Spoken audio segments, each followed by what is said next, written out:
And the Bible says, see, the Bible is saying, compared to the benefits, physical exercise gives you a little bit of profit. Bible ये कह रही है कि जब दोनों की तुलना करो तो शारीरिक अभ्यास आपको थोड़ा फायदा देती है. Spiritual training is of value in everything. Say everything.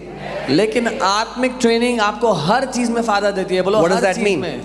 That means when you have a consistent prayer life, इसका मतलब जो आपका प्रार्थना का जीवन निरंतर होगा, it will affect the way you work in your office. तो आप ऑफिस में कैसे काम करते हो उस पर It will फर्क पड़ेगा. affect your relationships. आपके रिश्तों पे फर्क पड़ेगा. It will affect the way you think. आप जैसे सोचते हो उस पे फर्क पड़ेगा. It will affect everything in your life. आपकी जिंदगी की हर एक बात पे फर्क पड़ेगा. And not only it will affect here, it is going to affect your eternity. और सिर्फ इस दुनिया में, इस जीवन के लिए ही नहीं, आपके अनंत पर उसका फर्क पड़ेगा. Amen. See, because understand this. समझें इस बात को. If you will not grow and mature, अगर आप बढ़ेंगे नहीं, परिपक्व नहीं होंगे, then God will have to talk to you like a babe. तो परमेश्वर को आपसे जैसे वो एक बच्चे से बात करता है वैसे बात करनी पड़ेगी. That's why many people say, there is no conversation between me and God. इसीलिए बहुत से लोग कहते हैं कि मेरे और परमेश्वर के बीच में कोई बातचीत नहीं होती है. Have you seen how we talk to infants? आपने देखा है नए जन्मे बच्चों से कैसे बात करते हैं? No, it's this. और कैसे हो बच्चे? No, people say, Gucci Gucci, Gucci Poochie. You don't have real talk. आप उनसे असली बात नहीं कर पाते हो. There are some believers, God is saying, Gucci Gucci. कई विश्वासियों से Because परमेश्वर they are infants all their life. क्योंकि वो जिंदगी भर छोटे बच्चे बने But रहे. when you start to grow up, लेकिन जब आप सयाने होने लगते God हो, begins to have real conversations with you. परमेश्वर आपसे असली बातचीत करना शुरू करता है. Amen. See, whenever you're talking to somebody, when you're talking to a kid, you cannot talk to them from your intellectual level. You'll have to come down to their level because you're talking to a kid. जब आप किसी बच्चे से बात करो तो आप अपने ज्ञान के स्तर से उनसे बात नहीं कर सकते. आपको उनके स्तर पे आके बात करना होगा. Amen. But as you begin to do and go to the spiritual gym every day, लेकिन जब आप उस आत्मिक जिम में हर रोज जाना शुरू करते हो, God starts to give you the spirit of wisdom and revelation. He starts to open your understanding to comprehend the mysteries of the kingdom. परमेश्वर आपको बुद्धि और प्रकाशन का आत्मा देने लगता है, आपकी समझ को खोलने लगता है राज्य के रहस्यों के लिए. Amen. So don't see prayer as a religious Christian mundane thing from today. इसलिए आज से प्रार्थना को ईसाइयों की उकताने वाली चीज की तरह मत देखना. Amen. See it as a spiritual gym. उसको आत्मिक जिम की तरह देखना. See it as a spiritual training. आत्मिक प्रशिक्षण की तरह So देखना. that's the first thing. ये पहली बात है. Say sacrificial prayer life. बलिदान का प्रार्थना जीवन. Amen.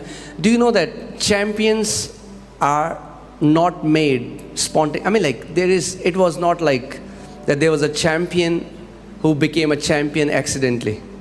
कोई भी महारथी ऐसे ही तुक्के से गलती से नहीं बनता. Whenever you see a champion, either in the physical world or in God's kingdom, they have lived a sacrificial life and a committed life. That's why they are where they are. आप जब कभी भी किसी महारथी को मिलते हो, चाहे शारीरिक दुनिया में या परमेश्वर के राज्य में, वो जिस वजह से वहाँ है, उन्होंने जो किया उसकी वजह से. If you read about all the Olympians who won gold medals, look at their life, how committed they were to the training. अगर सारे ओलंपियंस के बारे में पढ़ेंगे तो देखेंगे कैसे वो अपनी प्रशिक्षण को लेकर इतना गंभीर थे. Amen. It's time we become serious about our training. ये समय है कि हम भी अपने प्रशिक्षण को लेकर के गंभीर बन जाएं. Amen. Amen. That's the first thing. ये पहली बात है. Second is दूसरा, sacrificial fasting. बलिदान स्वरूप उपवास. It will keep you fit वो आपको physically and spiritually. शारीरिक रूप और आत्मिक रूप दोनों से तंदुरुस्त रखेगा, फिट रखेगा. Fasting का नाम आता है, you can see people. Flow pastor flow.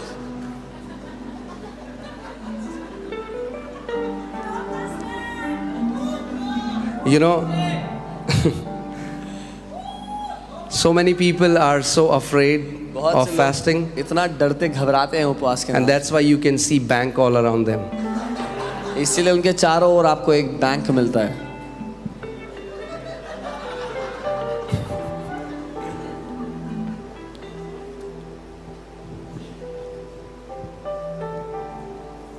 Amen.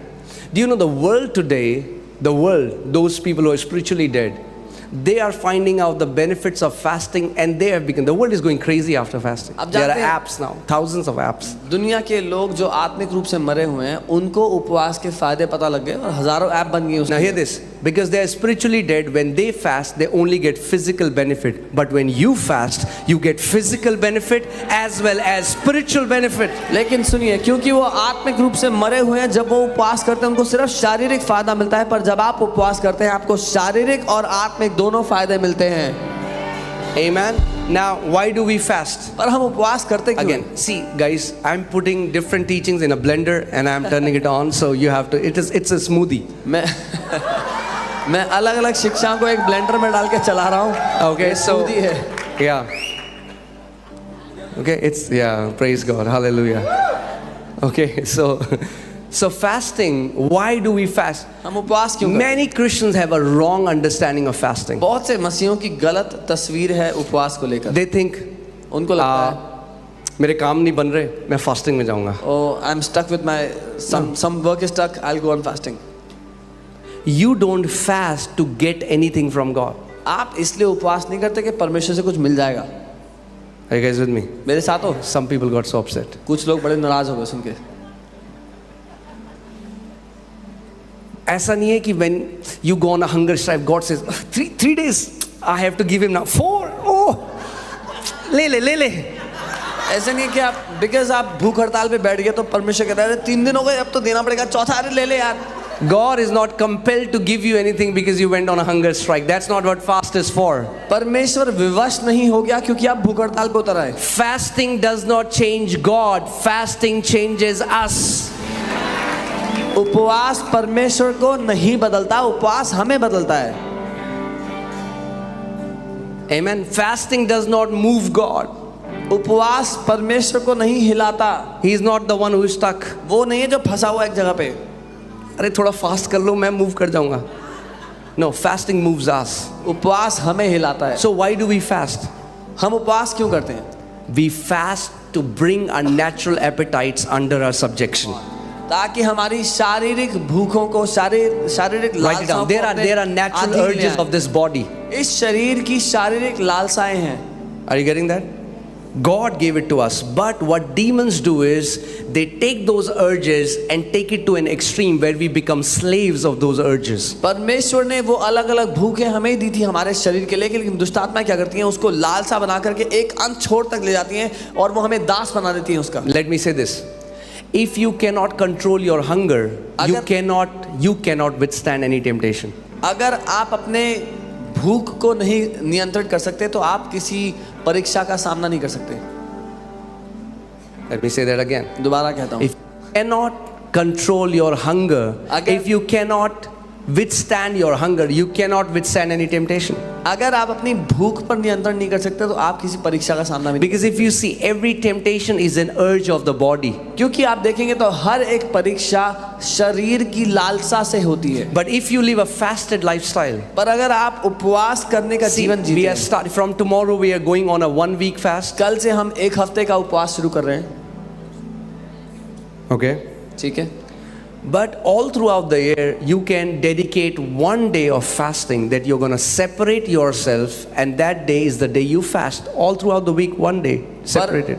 इस आने वाले पूरे साल में हफ्ते का एक पूरा दिन आप अलग कर सकते हो परमेश्वर के लिए, उपवास के लिए। And in that day, you pray in tongues, you read the word of God, और उस दिन में आप अन्य भाषा में प्रार्थना करो, परमेश्वर का वचन and पढ़ो। you will know that when you have started to live, when you have started to fast and pray, these urges that were controlling you, these natural appetites have come under your subjection. और आपको पता लग जाएगा जब आप उपवास का जीवन जीते हैं तो ये शरीर की भूखें जो आपका नियंत्रण करती थी आपके अधीन आ गई हैं। Amen. Hallelujah. What can be natural urges? क्या हो सकती है वो शारीरिक Hunger, लालसाएं, sexual या urge, भूख, sleep. खाने की या सेक्सुअल अर्ज, सोने की। Some people cannot control their sleep. कुछ लोग अपनी नींद को Some कंट्रोल people नहीं कर cannot पाते। control their hunger. कुछ लोग But भूख when को you कंट्रोल start नहीं to कर live a fasted lifestyle, पाते। पर जब आप उपवास का जीवन जीते your हैं natural urges will come under your subjection. आपकी शारीरिक लालसाएं आपके अधीन आ जाएंगी। And fasting makes your spirit sensitive to God. So why do we fast? Hear this. We fast mainly to get a direction from God. और उपवास करना आपकी आत्मा को संवेदनशील बनाता है परमेश्वर से निर्देश पाने के लिए। उपवास करना आपको परमेश्वर से निर्देश लेने में आसानी बना देता है। Hallelujah! You know why I did that, right? Amen. Hallelujah. Praise God. You said flow, I'm flowing. That's how I flow. Amen. इसको बोलते हैं करेक्ट करना बिना कंडेमनेशन के। This is called correcting without condemning.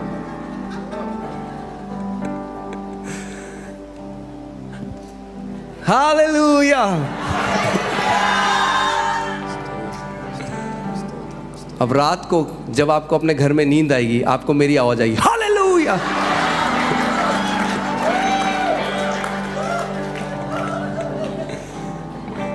Amen. So that's the second thing. So ये दूसरी बात है।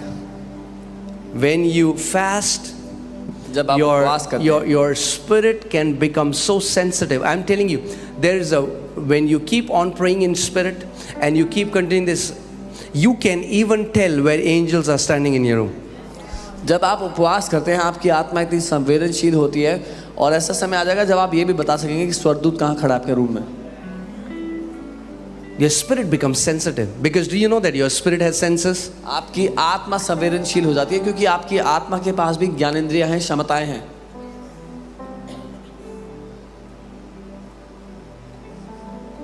Amen. You will have access to information that was not given to you from your natural senses. आप उस जानकारी को पालेंगे जो आपने अपनी शारीरिक सेंसेस से नहीं पाई है।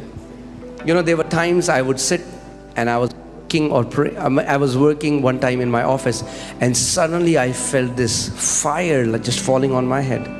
Now, if I would have not been spiritually sensitive, I would have missed it. But I could discern that it's fire is being poured out on my head. So I asked the Lord, Lord, what is it? And He told me the name of the person who was praying for me at that time. I called that person, confirmed it, that person was praying for me at that time. और office में बैठे बैठे कई बार ऐसा होता था कि मुझे लगता था कि जैसे आग मेरे ऊपर उतर के आ गई है और मैंने जैसे ही मैं वो महसूस करता था मैं पूछता था प्रभु ये क्या है। तो प्रभु ने मुझे नाम बताया उस व्यक्ति का जो मेरे लिए प्रार्थना कर रहा है। मैंने उसको कॉल किया, कंफर्म किया तो वो मेरे लिए प्रार्थना कर रहे थे। लेकिन अगर मैं संवेदनशील ना होता उसके लिए तो ना होता मेरे साथ वो। Amen.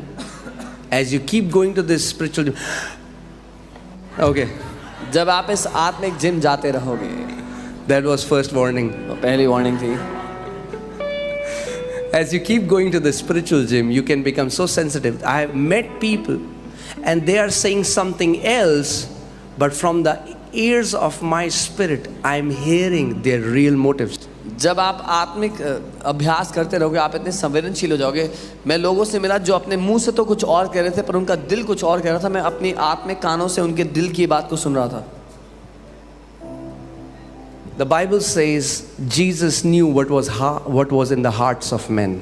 बाइबल कहती है यीशु जानता था कि मनुष्यों के दिल में क्या चल रहा है। I'm telling you, there are times where God, I can hear people's thoughts. और ऐसे समय होते हैं जब मैं लोगों के विचार सुन रहा It हूँ। doesn't happen all the time. Her It's when समय the नहीं Holy होता। Spirit wishes it. जब पवित्र आत्मा चाहता है तब। I was one time preaching the gospel to a woman, एक बार मैं एक औरत को सुसमाचार and there was a bottle, a glass bottle in front और of वहाँ us, पे कांच की एक बोतल पड़ी थी and she was listening to me. She's like, और मुझे ऐसे बड़ी खुशी से मेरी बात को सुन रही थी। and suddenly I heard her say in my heart, I wish I could take this bottle and मैं इसके सर पे दे मारूं. और अचानक से मैं सुनने लगा अपने दिल में वो कह रही कि मैं ये बोतल उठा के But look, her face is like this. पर उनका मुंह तो बहुत खुशी से भरा हुआ था। And I said, बहन, मैंने कहा सिस्टर आप ये सोच रहे हो आप? This is what you are thinking. She freaked out. वो हैरान हो गई एकदम She से। said, who told you that? उसने कहा किसने बताया I said, the one I am preaching about. मैंने कहा जिसके बारे में मैं बता रहा हूँ उसने। The Bible says spiritual man judges all things, but he is not judged by anyone. Bible कहती है एक आत्मिक व्यक्ति हर एक चीज का न्याय करता है लेकिन उसका कोई न्याय नहीं करता। Amen.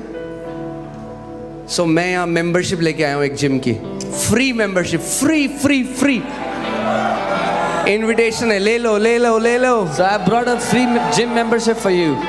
Amen. Amen. This is a gym. If you join it and if you continue, you're gonna become a spiritual giant in the name of Jesus. ये वो जिम है, अगर आपने इसको ज्वाइन कर लिया तो आप आत्मिक महारथी बन जाएंगे। Amen. So first time I fasted, I thought I'm never gonna fast again. It's the most पहली बार useless thing. जब मैंने उपवास किया, मैंने ठान लिया कि दोबारा कभी उपवास नहीं करूँगा, सबसे बेकार चीज़ है ये। Because I was thinking I'm gonna fast and heavens is gonna open and angels are gonna come. क्योंकि मुझे लग रहा था मैं उपवास करूँगा, स्वर्ग खुल जाएगा, स्वर्ग All that I got was a headache. और जो मिला वो था सर दर्द। I started to feel so bored. इतना बोर हो गया।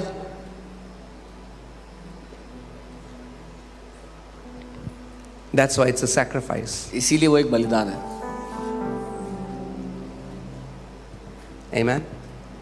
And also, what will happen is, you should understand, when you go on a continuous, consistent prayer and fasting, a purging process starts. So the things that were hidden starts to come on the surface, and you will not like it first. और क्या होता है जब आप निरंतर प्रार्थना उपवास का जीवन जीना शुरू करो तो एक शुद्धिकरण शुरू होता है, तो जो छुपी हुई चीजें थी वो सारी ऊपर आने लगती हैं और आपको पसंद नहीं आती वो दिखती हुई।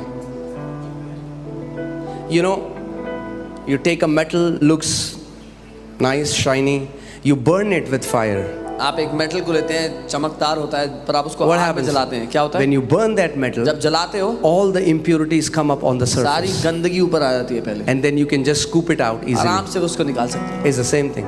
ठीक वैसा ही When you start to pray and fast, जब आप उपवास प्रार्थना करते all those hidden issues. हैं, वो सारी छुपी Because हुई see दिक्कतें। what the world is doing right now. देखो, दुनिया क्या कर रही है? People is using Netflix and all these things to numb their issues. लोग नेटफ्लिक्स और ये सारी चीजें इस्तेमाल कर रहे हैं अपने दिल के छुपे हुए इस परेशानियों को I'm not against Netflix, but what I'm saying is, some people hate being alone because when they are alone, all these issues start to rise मैं up. नेटफ्लिक्स के खिलाफ नहीं हूँ, लेकिन कुछ लोगों को नफरत है अकेले होने से, क्योंकि जब अकेले होते हैं तो दिल की सारी दिक्कतें ऊपर आने लगती हैं। If you are alone and you don't like it, you are in a wrong company. अगर आप अकेले हैं और आपको पसंद नहीं आ रहा तो गलत कंपनी में हैं आप। You need to change that person. आपको उस व्यक्ति को बदलना होगा। Come on. If you don't like being with yourself, why should anybody like being with you? अगर आपको अपने साथ रहना पसंद नहीं है तो और किसी को क्यों पसंद हो? Come on. Amen. Being alone is a privilege. अकेला होना तो सौभाग्य है। मैं कहता हूँ मुझे अकेला छोड़ दो। ऐसे please leave me alone.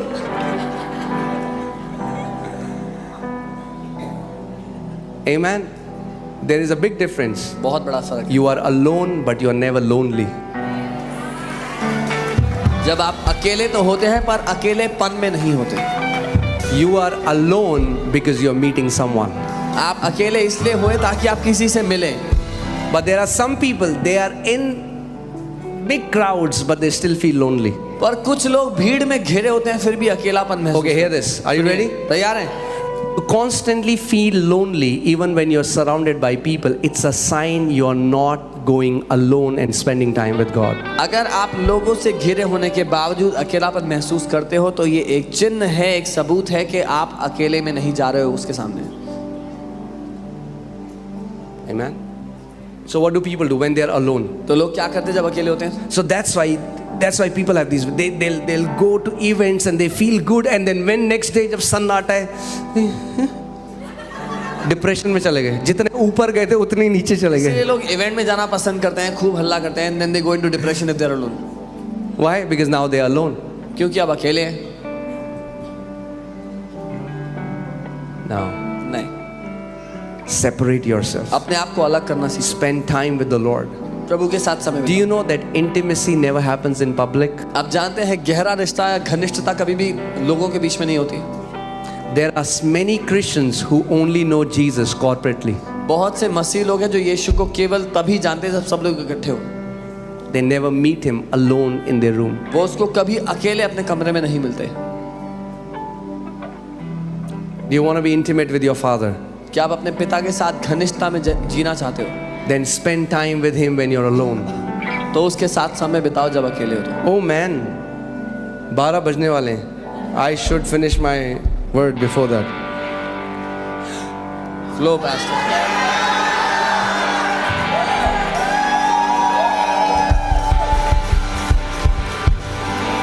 Flow pastor. Okay. So, in Matthew chapter 6, Jesus gave us combination of three things to do, and if we do that, it's so powerful. मत्ती 6 में यीशु ने हमें एक कॉम्बिनेशन दिया 3 चीजों का। अगर हम He said, when you fast, बोला जब तुम उपवास करो, when you pray, जब तुम प्रार्थना करो, and when you give. और जब तुम दो। Now the third thing. अब तीसरी बात, The third thing is sacrificial giving. तीसरा है बलिदान स्वरूप देना। Sacrificial giving. बलिदान स्वरूप देना। Why? क्यों? Because people's heart are so intertwined with money. क्योंकि लोगों का दिल इतना उलझा हुआ है पैसे में। If you cannot sacrifice, if you will not learn how to give sacrificially, you will never be free from the spirit of mammon. अगर आप बलिदान के द्वारा देना नहीं सीखेंगे तो कभी भी उस मैमन की आत्मा से आजाद नहीं होंगे। Mammon simply means money. Memon का अर्थ है पैसा। So many people live for money. Money is their God. They Bo- think Jesus is their God, but their God is money. बहुत से लोग पैसे के लिए जीते हैं, असल में पैसा उनका ईश्वर है और वो लोग उनको लगता है वो यीशु के They यीशु pray की to आराधना करते हैं। Jesus वो यीशु से प्रार्थना करते for हैं money. पैसे के लिए No. नहीं। When you serve God, जब आप परमेश्वर की सेवा करते money will serve you. हैं, पैसा आपकी सेवा करेगा। You will never have to serve money. आपको कभी पैसे की सेवा करनी नहीं पड़ेगी। Amen. आमीन। Look at the heart of David. He says, I'll never offer to God something that has not costed me anything. Dawood के दिल को देखो, वो कहता है मैं कभी भी परमेश्वर को कुछ ऐसा नहीं चढ़ाऊंगा जिसका मैंने दाम नहीं चुकाया है। Sacrificial giving. बलिदान स्वरूप देना। So before we enter into the year, we decide now, Father, next year I'm going to sacrificially offer. I'm going to sacrificially give. तो इस साल में प्रवेश करने से पहले हम ठान लें कि मैं बलिदान स्वरूप दूंगा, बलिदान स्वरूप अपनी भेंट परमेश्वर को दूंगा। Amen. And I've always told you and I will always tell you, we never tell you to do something which we have not done it first. और हमेशा आपको मैंने बताया और बताऊंगा कि हम आपको कुछ भी ऐसा करने के लिए नहीं कहते जो पहले हमने नहीं किया। I have been teaching this to my leaders first, that January is the month of sacrifice. We're going to sacrificially pray, we're going to sacrificially fast, and we're going to sacrificially give. मैं पहले अपने leaders को सिखाता आया हूँ कि जनवरी महीना होगा बलिदान स्वरूप जीने का। हम बलिदान स्वरूप उपवास करेंगे, बलिदान स्वरूप प्रार्थना करेंगे, बलिदान स्वरूप देंगे। Why? Because praying, fasting and giving takes care of three things of our life: the lust of eyes, the lust of flesh, and the pride of life. क्योंकि उपवास करना, प्रार्थना करना और देना हमारे जीवन की 3 बातों को देख लेता है, उनका ध्यान उनको साफ कर देता है। वो है आँखों की लालसा, जीवन का घमंड और शरीर की लालसा। Amen. When we sacrificially give, जब हम बलिदान स्वरूप देते हैं, we declare the lordship of Lord Jesus Christ over our finances. हम प्रभु यीशु मसीह की प्रभुता की घोषणा करते हैं अपनी जिंदगी के ऊपर। Amen. So right now, you know, majority of Christians do a cause-based giving. You give them a cause. अधिकतर मसीह लोग एक मुद्दे को लेकर, एक विषय को लेकर देना जानते I हैं। get so many emails. There are guys from UK, from Canada. They say, Pastor, if you need anything, please tell us. I said, I'll never tell you. मुझे बहुत से लोगों के ईमेल आते हैं यूएस, यूके से, Canada से, pastor अगर आपको कुछ चाहिए तो बताना। मैं कहता हूँ कभी नहीं बताऊंगा तुम्हें। The house of God is not running at your mercy. You give sacrificially for you and your family. परमेश्वर का घर तुम्हारी दया पर नहीं चलता, तुम बलिदान स्वरूप दो अपने घर के लिए, अपने लिए। Amen. We are not doing charity. हम यहाँ पर God's चंदा house. नहीं कर रहे हैं। It's a sacrificial seed. It's a privilege that you, as long as you are alive, you can bring a sacrificial seed to ये God. बलिदान का बीज है। ये सौभाग्य है कि जब तक हम जिंदा हैं परमेश्वर के लिए कुछ दे सकते हैं बलिदान के रूप में। I'm telling you, the day it will be our last day, this is what I feel. मुझे ऐसा लगता है कि And I still feel this. और अभी भी रहता है। Whenever God tells me to give or whenever I give sacrificially, I always feel, Lord, why is it so less? जब कभी परमेश्वर देने के लिए कहते हैं, मैं सोचता हूँ प्रभु इतना कम क्यों दे रहा हूँ। And I know the day, last day, when we are about to enter eternity, we would always think, why didn't I do more? और Why मुझे didn't पता I live more? Why didn't I pray more? Why didn't I fast more? Why didn't I give more? जब आखिरी दिन होगा हमारे जीवन का, अनंत में प्रवेश करने से पहले हम यही सोच रहे होंगे कि प्रभु मैंने और क्यों नहीं दिया, मैंने और क्यों प्रार्थना नहीं किया, और क्यों उपवास नहीं किया। Amen. I've told you, the entire leadership of this church, we always do it first before coming and telling it to people. मैंने आपको बताया, पहले इस कलीसिया के जो लीडर्स हैं वो मिलकर के करते हैं, आपको कुछ आकर कहने से, बताने से पहले।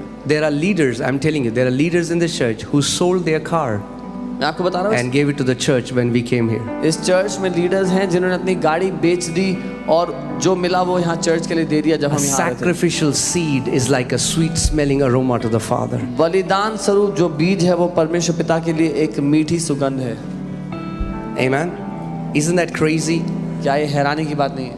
That whatever we needed for church, 60% was raised just by leaders. कि जो कुछ इस चर्च को बनाने के लिए हमें चाहिए था उसका 60% लीडर्स ने ही रेज किया। सिर्फ Every leader gave sacrificially. हर एक लीडर ने बलिदान स्वरूप And that's why we see the blessing of God in this church. और इसीलिए परमेश्वर की आशीष Because we never teach you to do something that we don't do, because otherwise we'll stand as hypocrites before क्योंकि God. हम आपको कुछ भी ऐसा करने के लिए नहीं सिखाते जो हम खुद नहीं करते, नहीं तो हम परमेश्वर के सामने So this is what I have decided. Lord, तो मैंने whatever I gave last year, कि प्रभु जो कुछ मैंने पिछले साल दिया है I am gonna greatly increase it this year. मैं उससे बढ़ोतरी से इसको बहुत बढ़ा के इस साल I'm gonna दूंगा keep on increasing. और बढ़ाता It रहूंगा। will be my sacrificial seed. वो मेरा बलिदान का बीज होगा।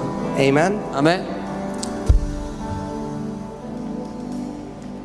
Hallelujah. And the fourth is और चौथी बात है 3 minutes. Flow pastor flow. Hallelujah. And the fourth thing is sacrificial commitment to God's house. चौथी बात है बलिदान पूर्वक वचनबद्धता परमेश्वर के घर के लिए। Amen. Some people come to church like they are going to watch a movie. कई लोग चर्च ऐसे आते हैं जैसे मूवी देखने जा रहे हैं। So they say, you cannot ask me anything. I'm not accountable here. I have come to watch a show. If I like it, I'll maybe come back. If I don't like the show, I'll go to some other show. वो कहते हैं मुझसे कुछ पूछ नहीं सकते, आप मुझसे कोई सवाल नहीं कर सकते, मैं एक शो देखने आया हूँ, ये शो पसंद आएगा तो अगली बार आऊँगा, नहीं तो किसी और जगह जाऊँगा शो And देखने। they live as vagabonds all their life, और roaming here and there. वो जिंदगी भर भटकते रहते हैं यहाँ से वहाँ। Find out who your spiritual family is, submit and be planted in that house. पता लगा लो आपका आत्मिक परिवार कौन सा है, वहाँ अधीन हो जाओ, समर्पित हो जाओ जीवन के लिए इस And परिवार be में, committed to God's house. और परमेश्वर के घर के लिए वचनबद्ध हो जाओ। Amen. Be committed to God's house. परमेश्वर के घर के लिए वचनबद्ध हो जाओ। Because when you stay committed, those who are planted in the house of God shall flourish in the courts of their God. क्योंकि जो परमेश्वर के घर में रोपे गए, जड़ पकड़े गए, वो उसके घर में फलेंगे और फूलेंगे। And you know, we have seen, I mean, like we talk about this, we now, it's been a decade now of pastoring this church. अब दशक We हो गया can है। just see people, those who are planted, where their lives are, and those who are not planted, where their lives are. It's a heaven and hell difference. अब एक दशक हो गया है इस कलीसिया के पास्टर करते हुए, और हम लोगों के जीवनों को देखकर बता सकते हैं कौन इस घर में रोपा गया है और कौन नहीं, और स्वर्ग और नरक के अंतर जैसा अंतर है।